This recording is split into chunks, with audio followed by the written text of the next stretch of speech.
Shalom, irmãos. Em tempos de angústia, vamos falar de esperança.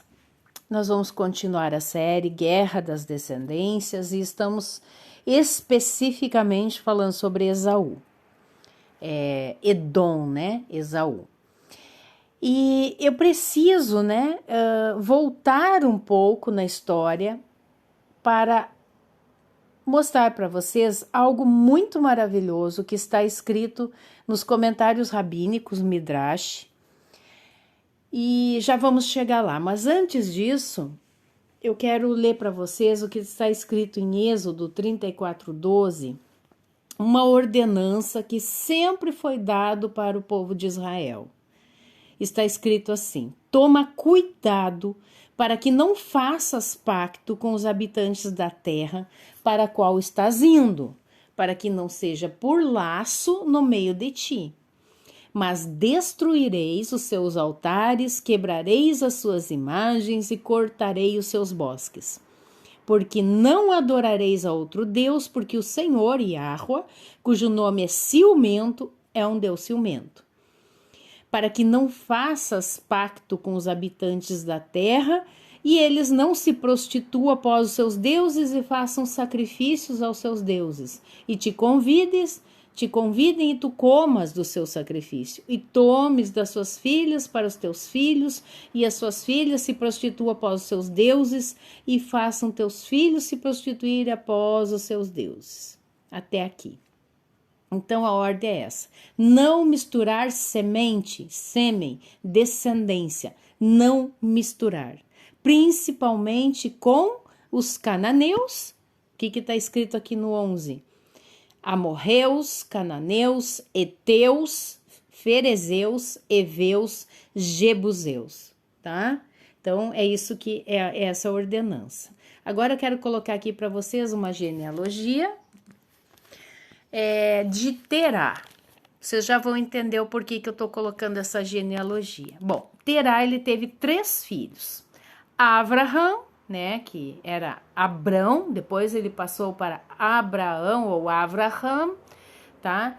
Aí depois Nahor, que é Naor, né, Nahor, e Harã, que morreu cedo, né? Harã era o pai de Ló. Bom, Avraham casa com Sara, sua esposa legítima, e tem o filho da promessa, Isaac. Nahor casa com Milca e tem Betuel, que tem 2 filhos, Rívca, ou Rebeca, né? E Lavã. Rívca se casa com Isaac. E depois a gente sabe que vai gerar aí Jacó, Yaakov e Esaú ou Esav, correto? Entenderam isso aqui, tá? Porque nós precisamos entender isso aqui. Para não haver, irmãos, isso que nós temos que nos colocar naquela época. Nós temos que nos transportar para aquela época. Existia então ali muitos povos idólatras, né? Os cananeus, toda aquela lista que a gente já leu, povos idólatras. Além de serem idólatras, toda essa idolatria regada a muita imoralidade sexual, sacrifícios de crianças e coisas que a gente nem imagina de tão terríveis, né? O que acontecia? Entre os familiares acabavam arranjando casamentos para que não houvesse a contaminação da semente. E isso, irmãos, acontece também, é uma coisa que a semente da serpente, ela procura também fazer, procurar manter a sua semente pura. A sua semente é corrompida, sabemos, mas eles procuram ter essa semente corrompida 100%, porque eles não querem nenhum tipo de resquício de algo que seja de DNA adâmico. E o mesmo, então, ali, essa era a ordem de Yahweh, né? Que os filhos de Adão, os filhos legítimos de Adão, pudessem ali também não se corromper. Quando a gente fala em corrupção, é do DNA, certo? Vamos voltar então para as Sagradas Escrituras. E daí nós vamos agora ler o que está no livro, no livro de Gênesis 28:1, diz assim: Isaac manda Jacó a Padã-Arã. Isaac chamou Jacó e o abençoou e ordenou-lhe, dizendo: Não tomarás mulher das filhas de Canaã. Levanta-te, vai a Padã-Arã, a casa de Betuel. Já vimos quem é Betuel, né? Que é irmão de Rívca, certo? De Rebeca. Betuel é pai de Rebeca, desculpa. Labão é irmão de Rebeca. Então, pai de tua mãe, e toma mulher para ti dentre as filhas de Labão, irmão de tua mãe.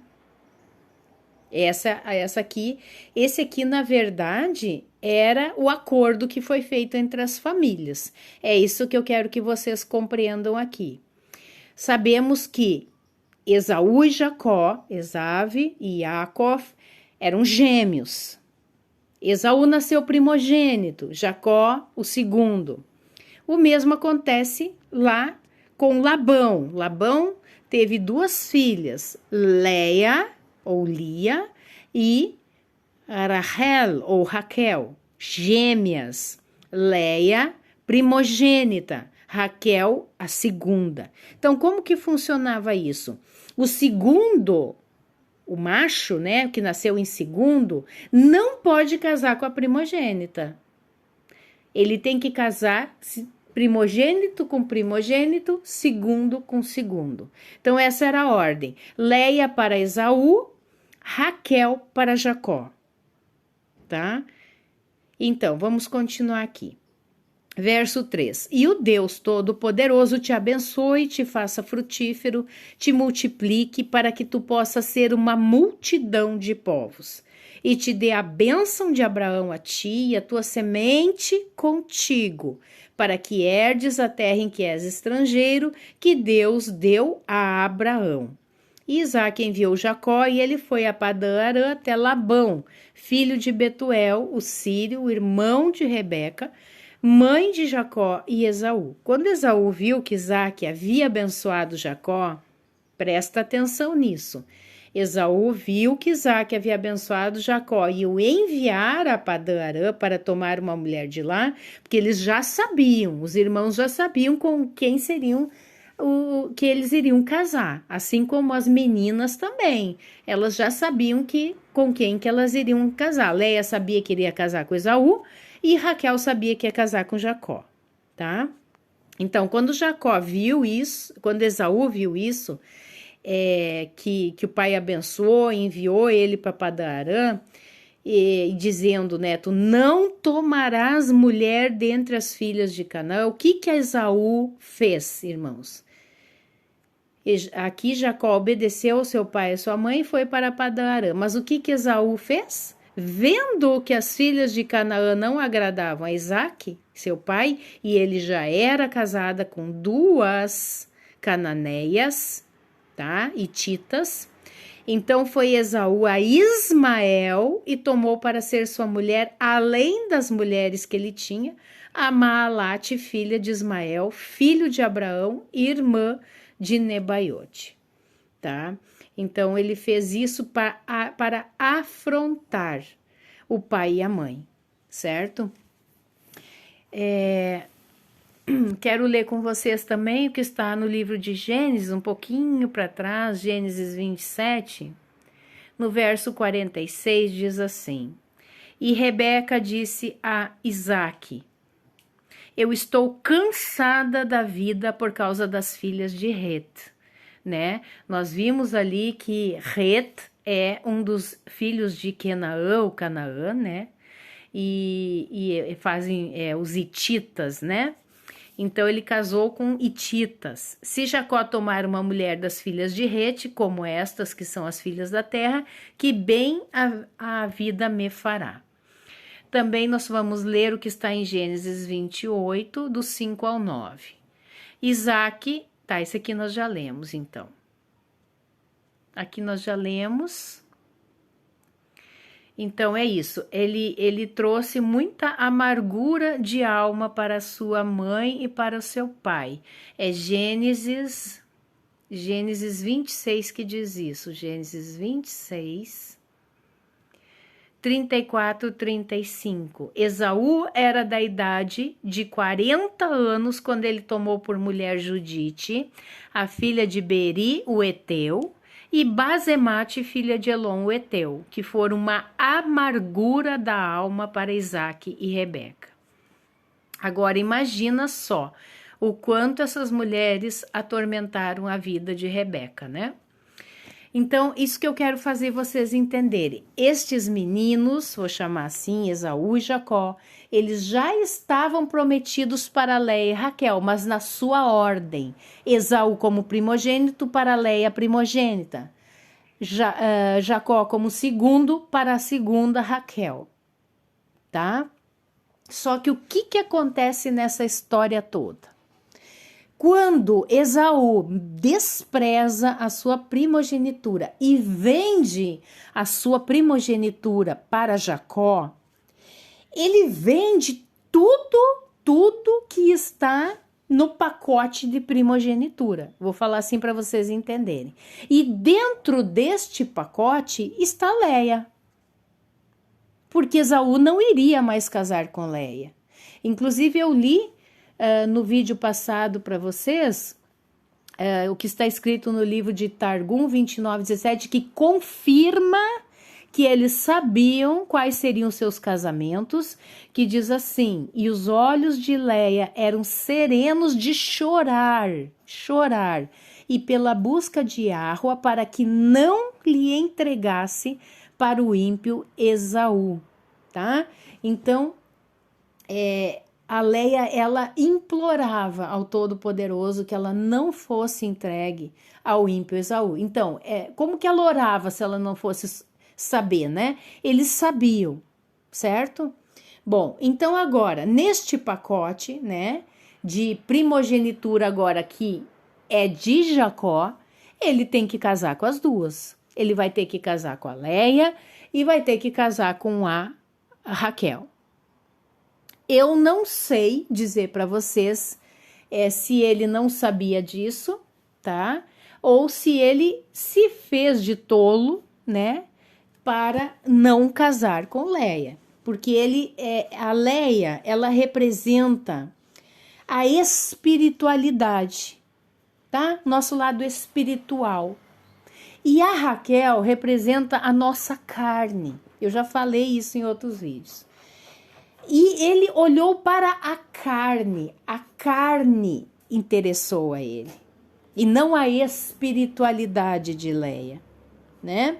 Mas como os planos, aquilo que sai da boca de Yahua não volta para ele sem se cumprir, isso tudo foi projetado, né? E ele teria que se casar sim com Leia, tá? Depois a gente vê Labão, né? No dia do casamento, a princípio ele concorda de dar Raquel para ele, mas ele projeta tudo ali e no final das contas, ele nas núpcias ali, ele entrega a Leia. Mas era assim que tinha que ser, irmãos, tá? E agora eu compreendi, ficou claro na minha cabeça o porquê que tudo isso aconteceu, né? E também porque precisava dessas duas matriarcas, né? De Israel aí para formar as 12 tribos, né? Juntamente ali com as concubinas também, que são matriarcas também, né? Então necessitava sim que juntasse, né, essa semente santa, né? Outra coisa muito interessante, né, que fala no comentário rabínico Midrash, é que como Leia era prometida a Esaú, os filhos que foram gerados por ela não seriam aqueles que derrotariam os amalequitas, tá? A gente vê na história das batalhas travadas aí com os amalequitas, que quem, na verdade, ali derrubou esses amalequitas foram justamente os filhos de Raquel, né? Representado ali José, né? No caso Efraim, e depois ali por Benjamim, né? Por exemplo, na batalha ali contra os amalequitas, em que Moisés ficou com os braços levantados, quem é que estava lá no campo de batalha batalhando? Josué, da tribo de Efraim. Então é um exemplo. Outro exemplo, depois a gente tem Esaú. Apesar de que ele não cumpriu 100% as ordens do Todo-Poderoso, que ele mandou exterminar todo o povo de Amaleque. Ele vai lá, não mata Amaleque, o rei, né, o amalequita lá, que eu não lembro agora o nome, e ele preserva alguns animais, algumas mulheres, enfim, na verdade depois o profeta Samuel é que executa, né, o rei amalequita. E depois no livro de Esther, né, nós temos ali Mardoqueu, né, que é deixa eu só tirar a dúvida aqui, moço. É isso mesmo, então, Mordecai, né? Ele é um benjamita, né? Tribo de Benjamim, contra Ramã, um amalequita. Então, tem sim uma lógica em cima disso. Nós vamos parar esse vídeo por aqui e no próximo vídeo nós vamos falar sobre a genealogia de Esaú, principalmente um filho gerado ali, que é os amalequitas. É sobre os amalequitas nós vamos falar um pouquinho também. Shalom.